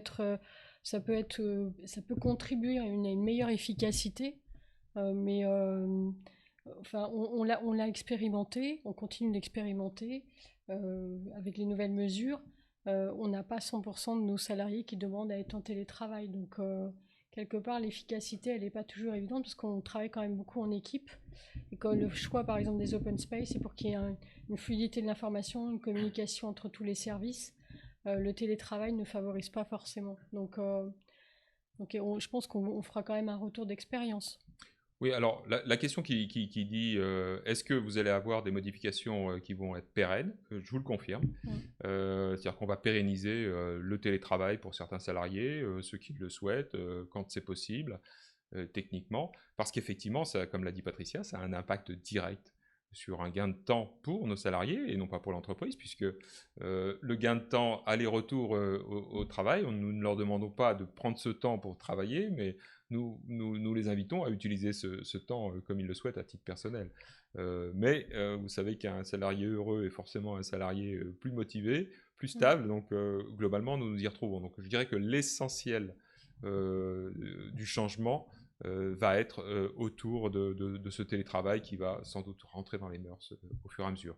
La deuxième question qui nous est posée, si la situation sanitaire s'améliore sensiblement au second semestre, notre société pourrait-elle organiser une réunion d'information, par exemple au sein du lieu prévu pour cette assemblée générale, pour retrouver un contact direct avec ses actionnaires? Alors ça, c'est une excellente idée, parce que vous savez qu'on est toujours partant pour se voir physiquement. Nous, on avait dans l'idée éventuellement de le faire sur Paris, parce que c'est vrai que nos actionnaires parisiens sont un peu orphelins de la présence du groupe sur la deuxième partie de l'année, mais pourquoi pas également sur Lyon. Nous verrons en fonction de l'évolution et de la nécessité de le faire. Et nous avons vraiment le souhait de nous voir physiquement dans un cadre sympathique pour échanger. C'est toujours intéressant d'avoir un feedback direct avec vous. On avait quand même le salon actionnariat pour l'instant, nous n'avons pas forcément d'informations précises sur le déroulement. Est-ce que ce salon va se tenir en physique ou pas? Logiquement, c'était prévu sur le mois de novembre. Si c'est le cas, ça sera l'occasion de se revoir à Paris et de rencontrer à nouveau nos actionnaires individuels. Mais pour l'instant, on n'a pas forcément d'informations précises et on verra comment les conditions sanitaires évoluent. Alors, on enquille sur les questions, comme on dit, et nous sommes, Patricia et moi... Tu prends celle de Claude Arroche, peut-être, non? Oui, on va commencer par la première. On va commencer par la première. Donc nous avons Monsieur Claude Arroche qui connaît bien le groupe, qui a noté un décrochage assez spectaculaire la semaine dernière. Alors je peux vous dire que j'y ai passé un petit peu de temps au téléphone pour comprendre, parce que déjà ça m'intéressait à titre personnel de savoir ce qui se passait, mais également parce que je savais que certains d'entre vous, certains salariés, allaient me poser des questions. On a identifié le sujet. Il s'agit d'une banque luxembourgeoise qui a passé un ordre, à mon avis, mal fait, à 17h34, ordre de vendre à tout prix plus de 6000 titres Thermador. Alors, quand vous connaissez la liquidité du titre Thermador, un ordre pareil à 1 minute de la clôture a eu pour effet de vider complètement le carnet. D'ailleurs, certains qui avaient placé des ordres à l'achat un petit peu comme ça, en se disant si ça passe, c'est bien, on peut-être fait une bonne opération ce soir-là. En tout cas, l'actionnaire qui a vendu ce bloc de titres, lui, a fait une très mauvaise opération, puisque le lendemain, le titre a repris force et vigueur, comme on dit, et donc voilà, j'attribue cet incident à une erreur technique, parce que passer un ordre à 17h34 de vente à tout prix, c'est quelque chose qu'il ne faut pas faire quand on est actionnaire, surtout sur un titre, comme aussi avec la liquidité du groupe Thermador. Si vous le faites sur Air Liquide, il ne se passera pas grand-chose, mais sur Thermador, ça a une répercussion immédiate. Avec clôture de la bourse à 17h40, 45? Non, la clôture est à 17h35. 35, voilà. Alors, vous savez que le point précis de clôture varie tous les jours pour éviter aux petits Avec malins ouais. d'utiliser ce point de clôture pour faire des Donc ça opérations. évolue, mais Voilà. ils étaient juste en fait avant la clôture. Après, il y a une question par rapport aux fluctuations sur le 6 avril, le -3. Bon, pour l'instant, on n'a pas forcément plus d'informations on n'a pas plus creusé ce point-là. Ah oui, j'avais pas vu, Voilà. effectivement, Non, il y avait le 6 avril. -3, mais voilà, le 6 avril, la Alors, fluctuation entre le 1er avril et le 31 mars, c'est lié à cette banque. Voilà. alors le -3 d'aujourd'hui, très sincèrement, je ne sais pas du tout si c'est dû à quelque chose. En tout cas, nous ne cachons rien de catastrophique qui aurait pu fuiter et provoquer cette baisse, si c'est le sens de votre question. Donc, pour moi, pas de raison objective réelle d'une telle baisse aussi violente comme ça en quelques minutes. Alors, ce que nous avons noté quand même depuis le début de l'année, c'est, vous l'avez vu, des volumes importants et quand même un investisseur sans doute étranger qui est en train de constituer une ligne. Alors, quand un investisseur institutionnel décide d'investir sur le long terme, constituer une ligne pour son portefeuille, ça a tendance sur une période donnée à maintenir le cours à un certain niveau. Quand cet investisseur institutionnel dit bah voilà, j'ai constitué ma ligne, peut-être que ça peut avoir un impact amortisseur, mais c'est juste une hypothèse de ma part et franchement, je pense pas que c'est peut-être autre chose. Après, on a une question sur l'évolution des matières premières. Donc, tu as parlé à un moment, Guillaume, de l'inflation en 2021. Et donc, il y a une question qui concerne ce qu'on appelle en anglais notre price power. Donc, notre faculté en fait à répercuter la hausse des prix d'achat vers nos clients et notamment en fait envers les enseignes de grande distribution. Donc il y a cette question-là et également une question concernant les matières premières, les cours des matières premières qui fluctuent et qui ont un impact important pour les filiales de Thermador Group. Donc on peut citer le cuivre, le nickel, on a un petit peu l'aluminium. Est-ce qu'on a d'autres? Il y a l'acier également. Donc on a deux phénomènes. On a un phénomène de hausse des prix et on a un phénomène de rareté, notamment sur la partie acier. Donc tout ça, effectivement, conduit à des hausses de matières premières. Après, tu veux peut-être parler de notre faculté, puisque c'est la partie commerce. Et je rappelle, je m'occupe de la finance. Donc, Alors, c'est vrai que dans le document d'enregistrement universel, nous avons une page sur laquelle vous pouvez voir l'évolution des marges sur une dizaine d'années.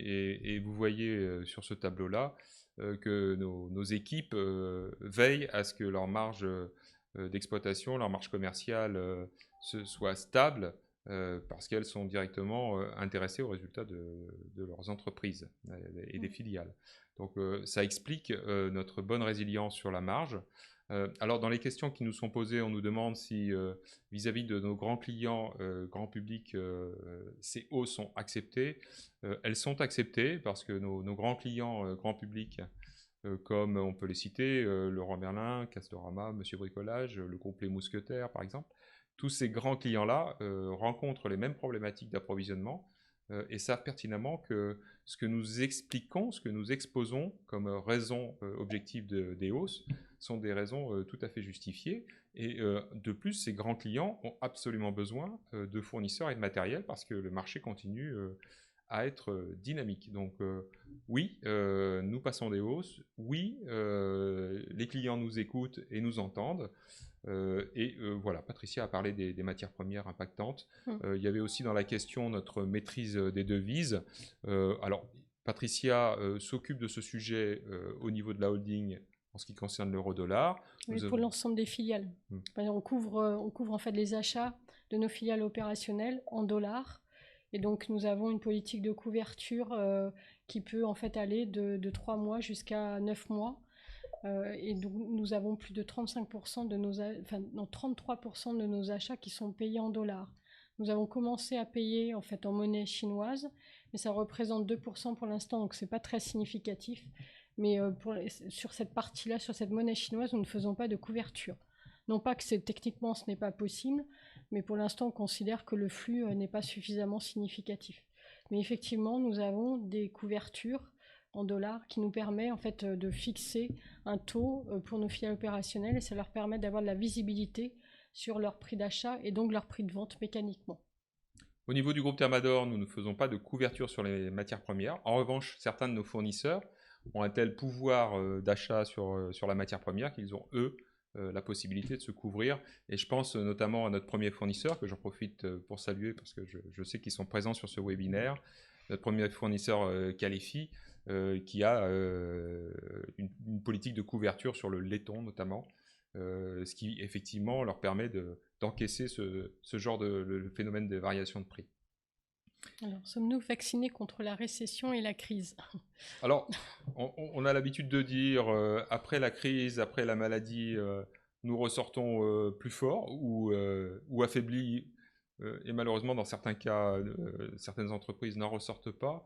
Je dirais que le groupe Thermador ressort sans doute plus fort de cette crise parce que nous avons su l'affronter ensemble et nous avons su mettre en place, je dirais, tous les outils qui nous permettent d'être encore plus agiles, plus flexibles. Donc, un vaccin à toute épreuve, je n'y crois pas.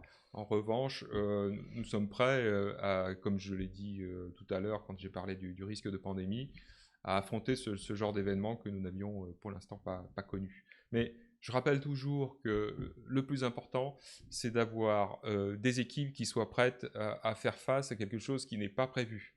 Parce qu'on a beau remplir des pages et des pages de risques dans le document d'enregistrement universel, un jour ou l'autre, c'est ce qui nous est arrivé en 2020, ça nous arrivera peut-être encore demain, un risque imprévu arrive, et là, vous avez beau avoir la meilleure informatique du monde, si vous n'avez pas les équipes pour faire face, c'est extrêmement compliqué. Donc continuons à bien traiter nos équipes et la résilience sera là. Il y a une question sur la hausse des défaillances d'entreprises, dès lors que les aides de l'État en fait vont s'estomper. Effectivement, on a un certain nombre de clients qui ont bénéficié de PGE. On l'avait signalé donc lors de l'arrêté des comptes au 30 juin, puisqu'on avait France Bonhomme, un des clients qu'on retrouve dans plusieurs filiales, qui a bénéficié d'un PGE. Donc c'est un sujet que nous regardons de très très près. Donc nous avons communiqué sur notre délai règlement client à fin décembre, qui reste en fait à un bon niveau. Et nous restons vigilants nous suivons nos créances clients de façon rapprochée. Il faut savoir que nous n'avons pas de garantie SFAC ou garantie d'assurance de crédit pour couvrir ce risque. Nous faisons confiance en fait à nos équipes, à nos comptables clients, des crédit managers qui ont en fait la charge de collecter, de récupérer les créances clients. Donc nous restons vigilants et la force du groupe, c'est aussi un partage d'informations et nous ne manquons pas dès que nous avons une alerte dans une filiale, forcément il y aura une communication en temps réel et au niveau de la redirection du groupe et au niveau du comité exécutif, nous partageons pour avoir des positions qui sont une position commune pour un client. Voilà. Donc ça, c'est la façon dont on se protège par rapport à ça. Mais effectivement, ça fera partie encore des indicateurs qu'on regardera de façon très, très privilégiée. C'est vrai que cette année a été l'occasion pour nos filiales, pour ceux qui l'avaient un petit peu oublié, de se remobiliser sur ce poste client. Et je pense que nous sortons de cette année plus fort, plus vigilants. Donc ça fait partie des choses que nous avons améliorées. Je n'ai malheureusement pas pu voter par correspondance car ma banque a supprimé l'accès au système de vote 5 jours avant l'AG. N'est-il pas trop tard pour voter en utilisant un autre moyen? Je vous l'ai dit tout à l'heure, c'est trop tard et le délai C'était final... C'était le 5 avril à 15h. C'était hier à 15h, donc nous avons poussé très très loin pour Vote Access. Alors, moi, le conseil que je peux vous donner, il y en a plusieurs. Si vous n'êtes pas content de votre banque, il y a énormément d'offres aujourd'hui en France. Et donc, je vous invite à éventuellement changer de banque. Et notamment demander à votre banquier s'il est adhérent Vote Access, parce que c'est vrai que ça facilite énormément les choses. L'autre possibilité qui vous est ouverte, c'est de demander à être nominatif administré, ce qui vous permet, au moment de l'Assemblée Générale, de nous envoyer simplement un bulletin de vote signé. Comme ça, nous pouvons rapprocher ce bulletin de vote des titres que vous possédez et enregistrer votre vote. Donc voilà les conseils que je pourrais vous donner rapidement sur ces deux thématiques, on va dire. Alors, on poursuit les questions. Claude Haroche nous demande si MaPrimeRénov'. Alors, la question, c'est MaPrimeRénov', j'adore. Peut-être que vous en avez bénéficié à titre personnel. C'est vrai que c'est quand même une bonne façon d'investir. Alors, comment vous percevez dans les chiffres d'affaires respectifs de vos filiales l'impact de la mise en place de ces aides gouvernementales?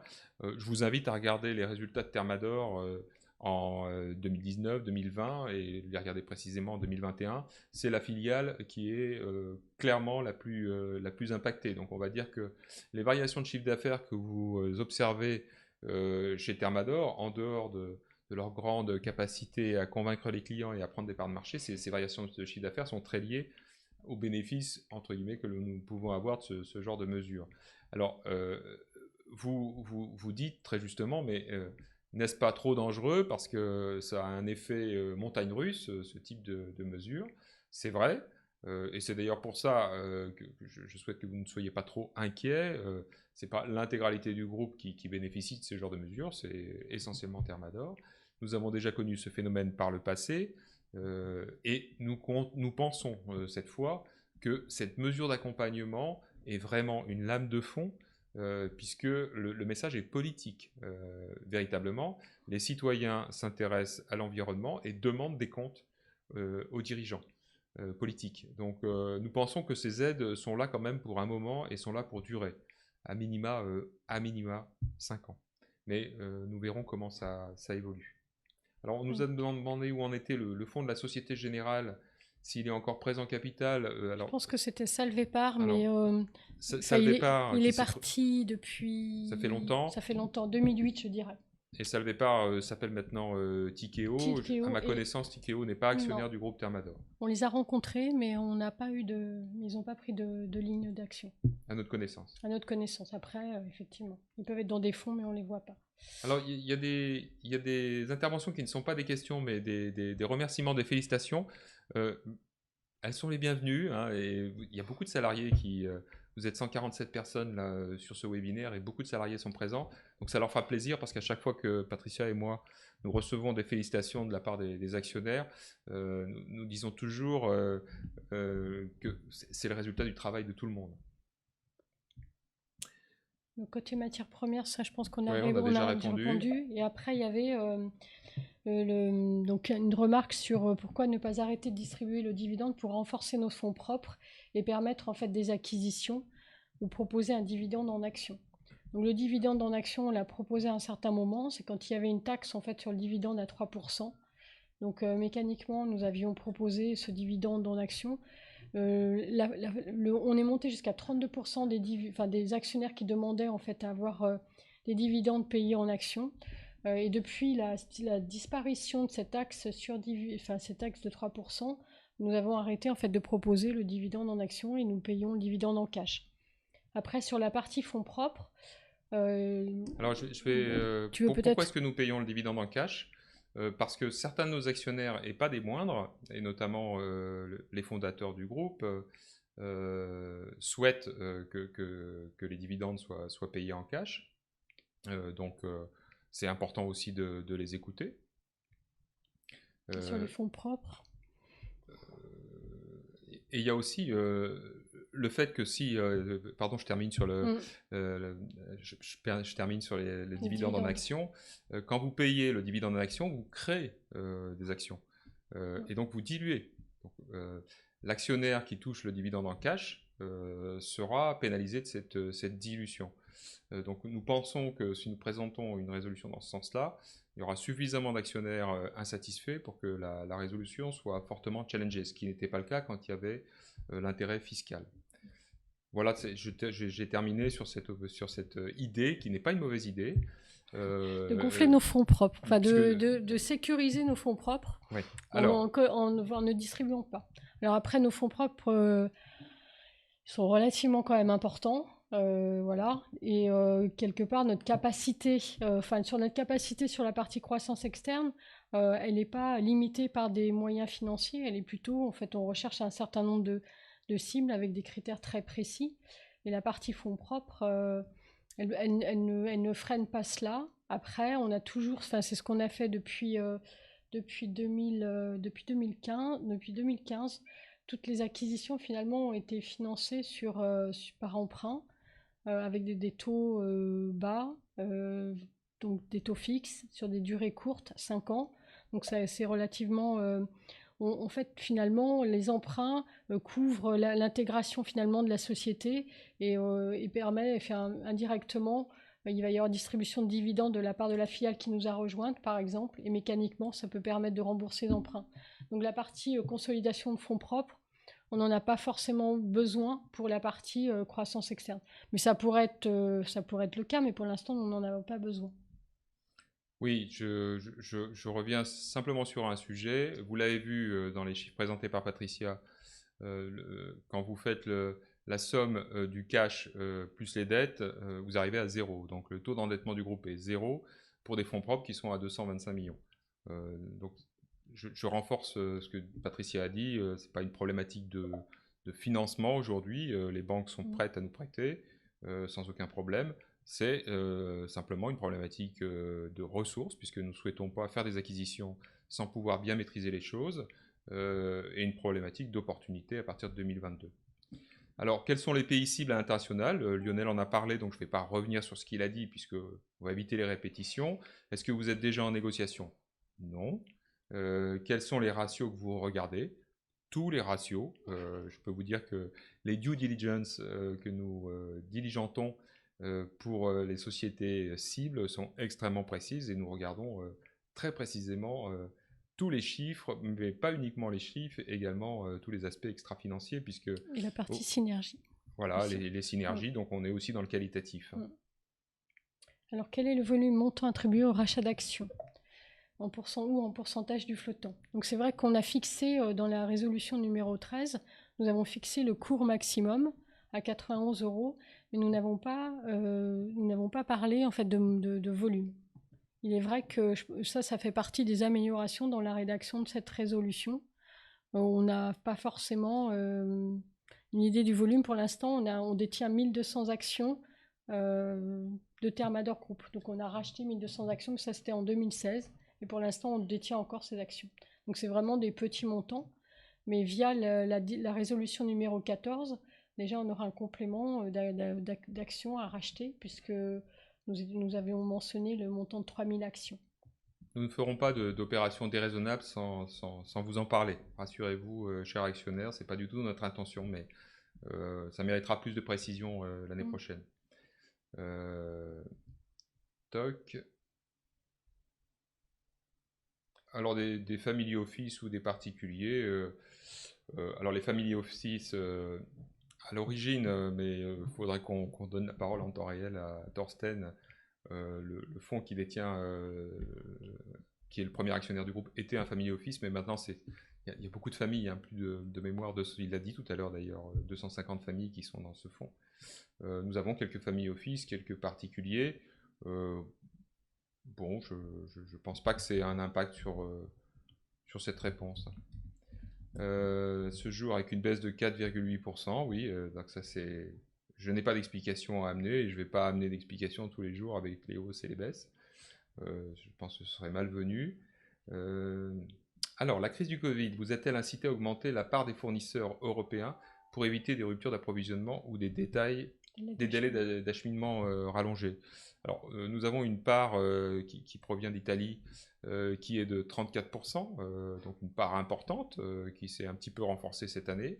Et nous avons également l'arrivée, avec l'acquisition de Thermacome, l'arrivée d'un fournisseur français, Acome, qui était le propriétaire de Thermacome et qui vient renforcer notre position en France, puisque les achats en France représentent maintenant 13% de nos achats. Donc les mouvements se font avec respect pour tous les fournisseurs, y compris les fournisseurs asiatiques qui travaillent avec nous depuis très longtemps.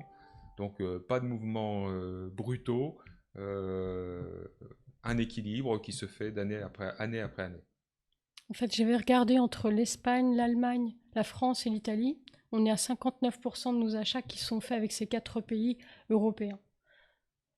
Donc ça représente quand même encore une part importante de nos achats. Est-ce que c'est mais on n'a pas forcément massifié sur l'Europe. Alors, un ancien salarié nous demande si nous serons présents sur le salon Polytech. Si c'est possible, Oui. sans aucun doute. À confirmer en fonction de l'évolution. Quelle filiale?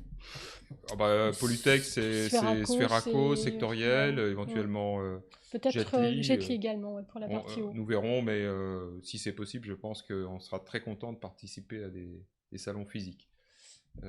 Alors, quand vous parlez d'un fonds Société Générale sans citer le nom du fonds, déjà quand vous citez le nom du fonds, des fois c'est pas simple, mais si vous le citez pas, nous on n'aura pas la possibilité de vous répondre.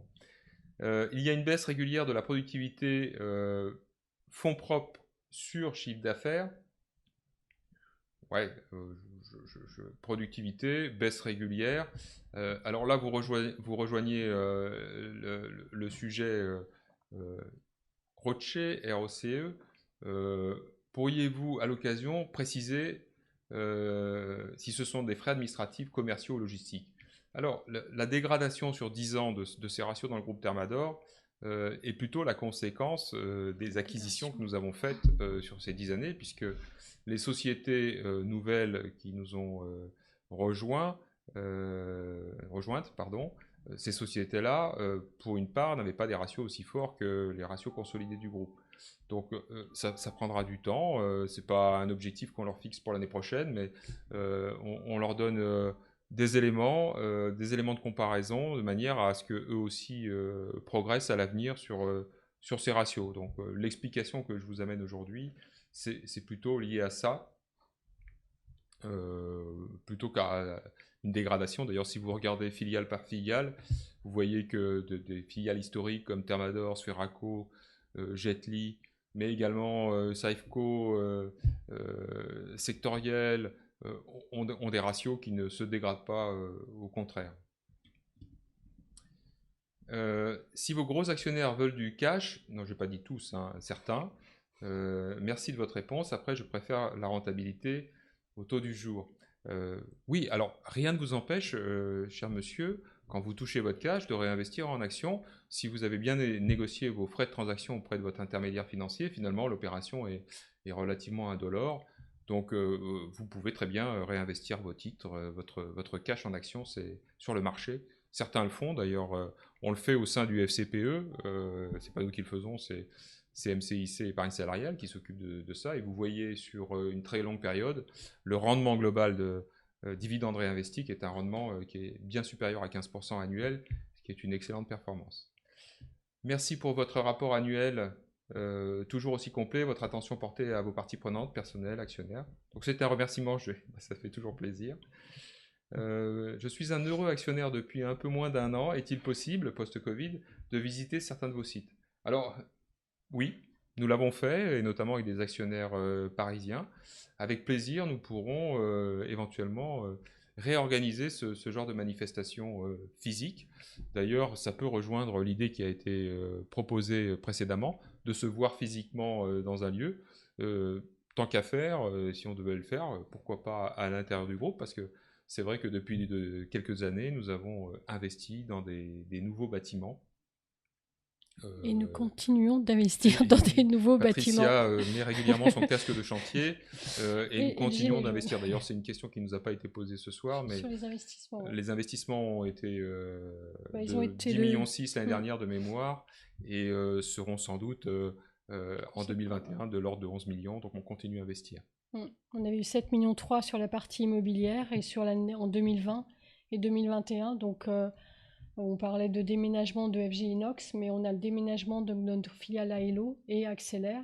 Donc ça, c'est quelque chose de prévu sur 2021. Donc dans pas très très longtemps, parce qu'on est en train de livrer une première cellule logistique pour Aelo.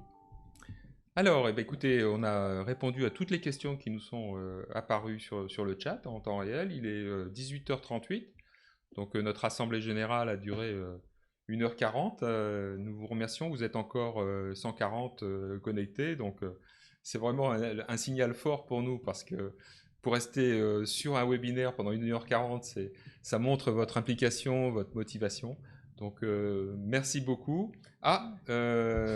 Hervé arrive pour une dernière question. Non, c'est un compliment, enfin c'est Ah. un remerciement. Quelles améliorations Exactement. apportées dans la logistique, et bravo à ces équipes qui travaillent dans l'ombre. Alors ça nous fait particulièrement plaisir, puisque c'est des félicitations qui nous viennent d'Hervé Le Guillerme, qui, vous le savez, a travaillé dans le groupe pendant de longues années, a été embauché chez Sferaco comme directeur commercial, puis ensuite a pris la direction de Sferaco. Il a été directeur général délégué avant Jean-François. Donc nous sommes très heureux de l'avoir, bien évidemment. Et Patricia et moi, nous profitons pour le saluer et le remercier de son petit message amical. Donc écoutez... On peut peut-être quand même préciser que Patricia. les équipes logistiques, quand on parle du Covid, finalement, ce sont des équipes qui sont restées présentes dans nos entrepôts, puisque donc on a pratiqué la distanciation, mais à un moment donné, dans les phases de confinement un peu difficiles, finalement, ce sont les équipes logistiques qui étaient les plus présentes, puisqu'il fallait continuer de réceptionner la marchandise et de préparer les marchandises en fait pour nos clients. Donc on peut quand même souligner cette implication et le fait que voilà, on a eu des équipes qui sont pas posées de questions, qui nous ont fait confiance et qui ont aussi fait confiance à tous les process, toutes les adaptations de procédures sanitaires qui ont été mises en place dans les filiales. Alors pour autant, je voudrais... c'est vrai que la métaphore d'Hervé, ces équipes qui travaillent dans l'ombre, rassurez-vous, nos équipes logistiques sont quand même bien dotées au niveau des bâtiments. Nous avions à Saint-Quentin-Fallavier un bâtiment qui était vieillissant et vraiment pas très confortable. Donc là, nous l'avons complètement rasé et reconstruit pour les équipes de DIPRA. Nous essayons tout de même de donner des conditions de travail à nos salariés de manière à ce qu'ils puissent effectivement ne pas travailler dans l'ombre, mais avoir droit à de la lumière naturelle quand c'est possible. Ou la lumière LED qui donne un très bon rendu. Donc ça fait partie des efforts financiers que nous faisons pour la qualité de vie au travail. Il nous reste à vous remercier et à vous souhaiter une excellente soirée. On vous donne rendez-vous pour un très prochain webinaire à l'occasion de la publication du chiffre trimestriel, puisque... Le 16 avril. Le 16 avril, le prochain rendez-vous. Le 16, alors donc le 15 après bourse, nous envoyons le chiffre d'affaires trimestriel sur Internet. Le 16, vous recevez un courrier dans votre boîte aux lettres pour ceux qui sont adeptes du papier. Et le 16 au soir, vous pouvez nous questionner en direct, comme on l'a fait ce soir, pour savoir comment s'est passé ce premier trimestre commercialement. Merci à tous, excellente soirée. Merci, bonne soirée.